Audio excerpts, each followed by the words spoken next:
Capítulo 2. Elementos generales del universo. Conocimiento del principio de las cosas, espíritu y materia, propiedades de la materia, espacio universal. Conocimiento del principio de las cosas. 17. ¿Es dado al hombre conocer el principio de las cosas? No, Dios no permite que se revele todo al hombre en la tierra. 18. ¿Penetrará el hombre algún día el misterio de las cosas ocultas?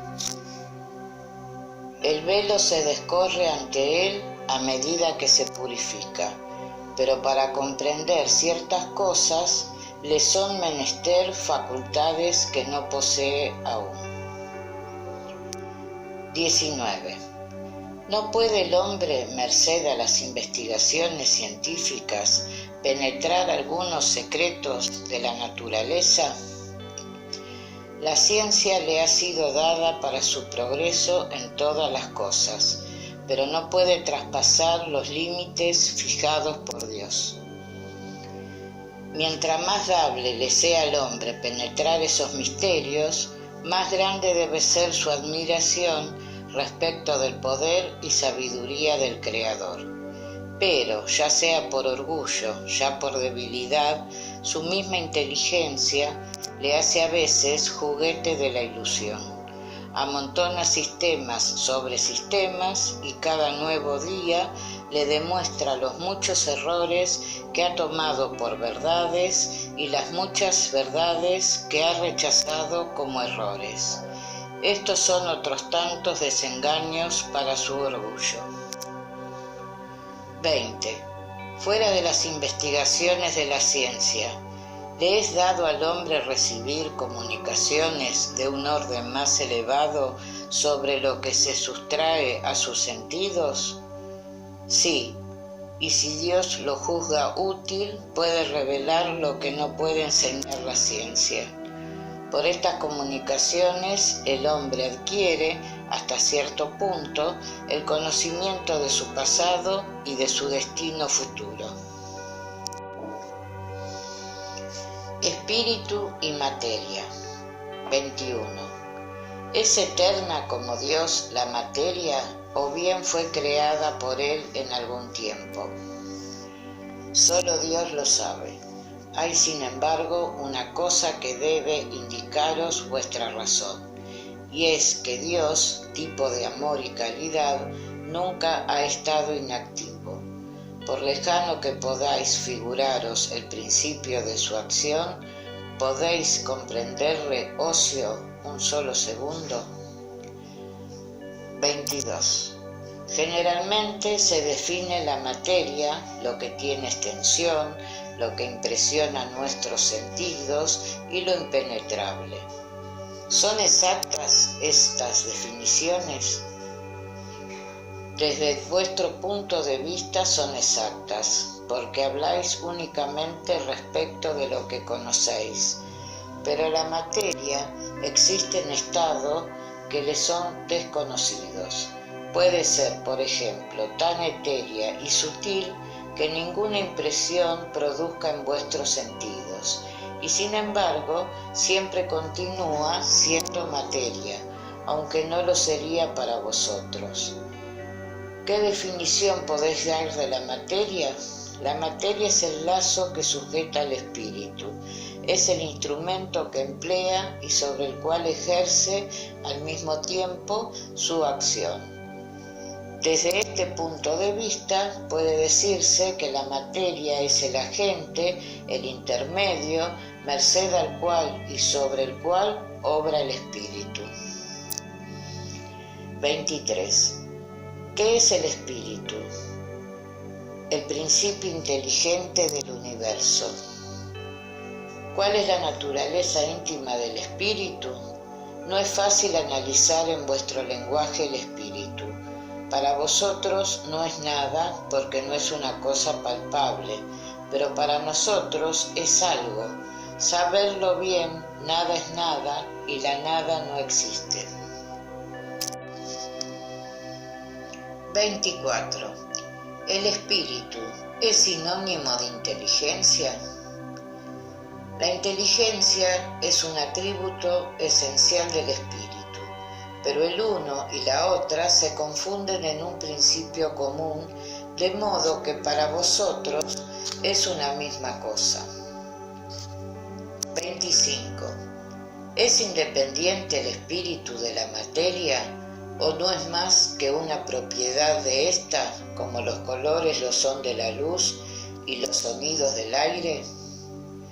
El uno y la otra son distintos, pero es necesario la unión de ambos para que sea inteligente la materia.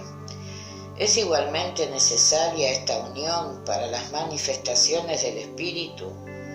Entendemos aquí por espíritu el principio de la inteligencia, haciendo abstracción de las individualidades designadas con este nombre.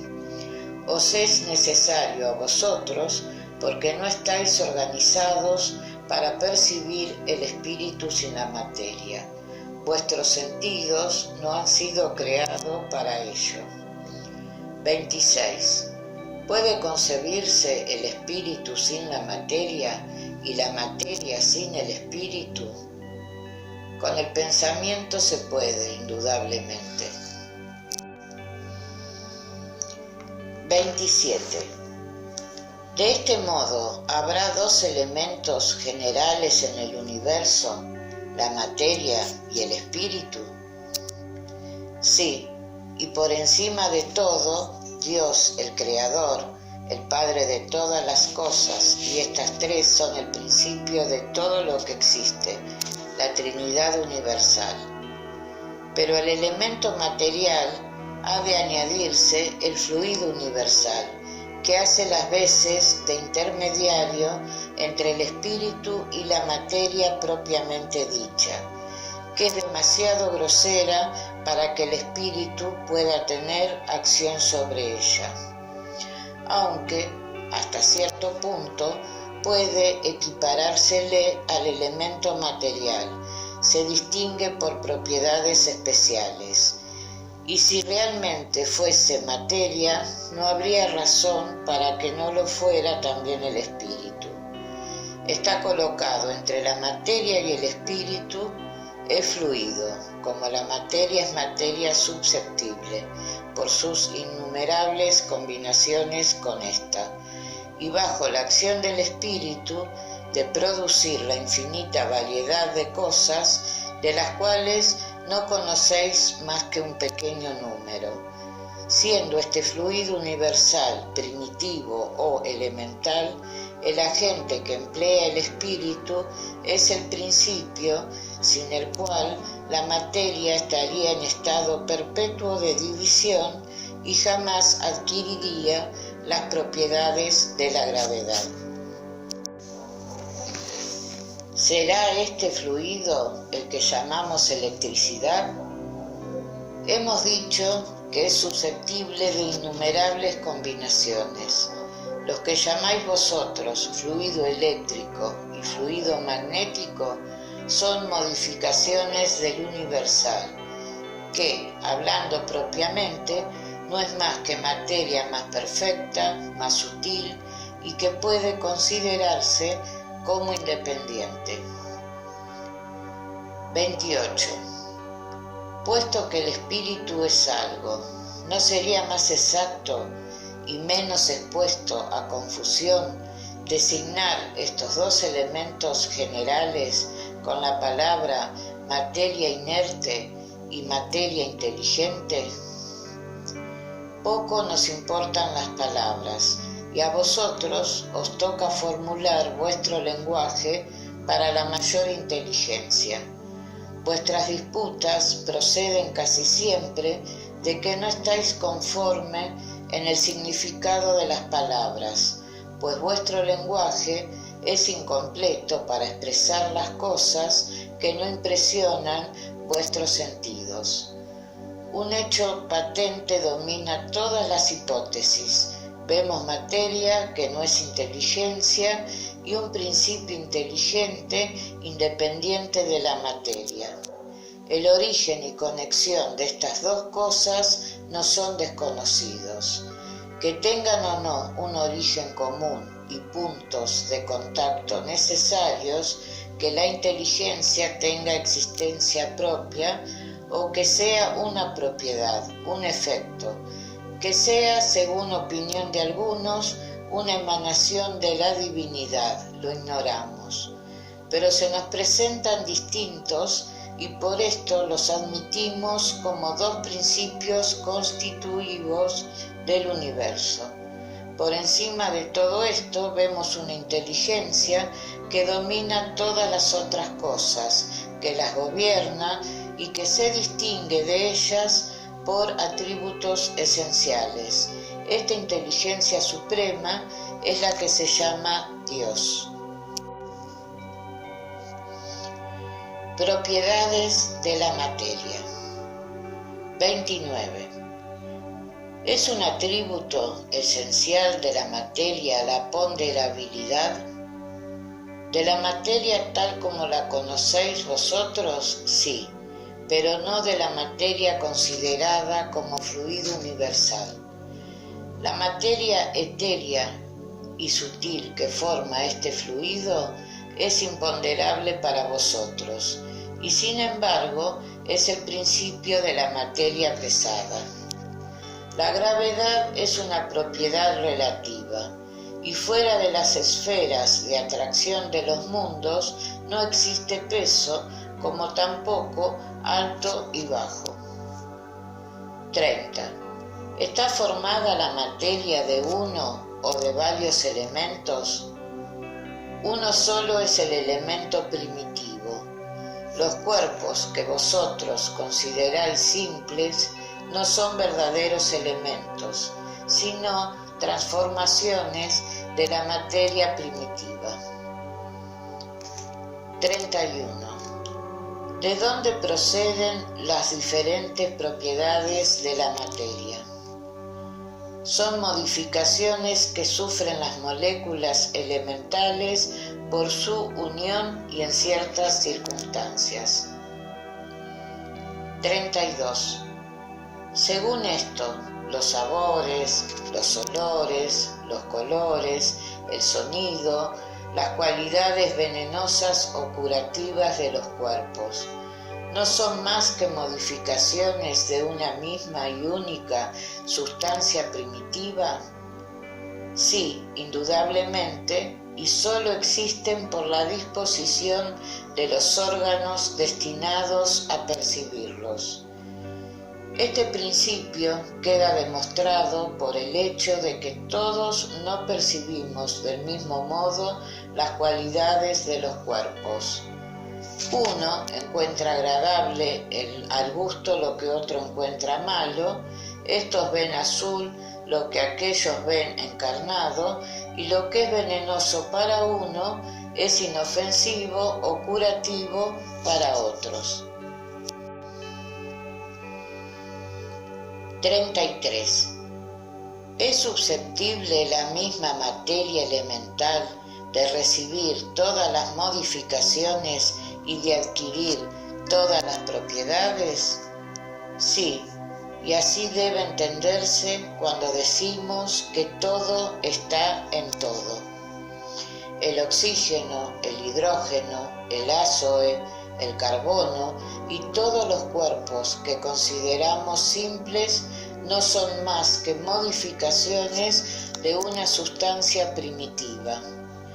En la imposibilidad en que hasta ahora nos encontramos de remontarnos de otra manera que por el pensamiento a esa materia primera, aquellos cuerpos son para nosotros verdaderos elementos y podemos, sin peligro, considerarlos como tales hasta nueva orden. Esta teoría parece que está conforme con la opinión de los que no admiten en la materia más que dos propiedades esenciales, la fuerza y el movimiento, y que creen que todas las otras propiedades no son más que efectos secundarios que varían según la intensidad de la fuerza y la dirección del movimiento. Esta opinión es exacta. Es necesario añadir también, y según la disposición de las moléculas, como se ve, por ejemplo, en un cuerpo opaco que puede hacerse transparente y recíprocamente. 34. ¿Tienen las moléculas una forma determinada? Las moléculas tienen sin duda una forma, pero inapreciable para vosotros. ¿Es constante o variable esta forma? Constante en las moléculas elementales primitivas, pero variable en las moléculas secundarias, porque las que vosotros llamáis moléculas distan mucho aún de la molécula elemental. Espacio universal. 35. ¿El espacio universal es infinito o limitado? Infinito. Suponle límites. ¿Qué habría más allá?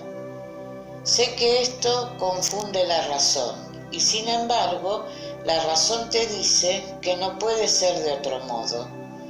Lo mismo sucede con lo infinito en todas las cosas. En vuestra pequeña esfera no podéis comprenderlo.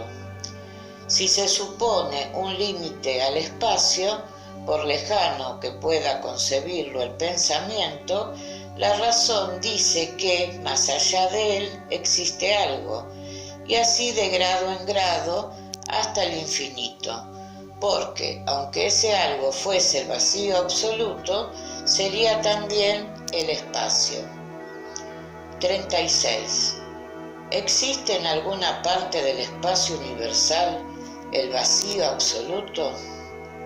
No, nada hay vacío, puesto que lo que está para ti se encuentra ocupado por una materia que se sustrae a tus sentidos y a tus instrumentos.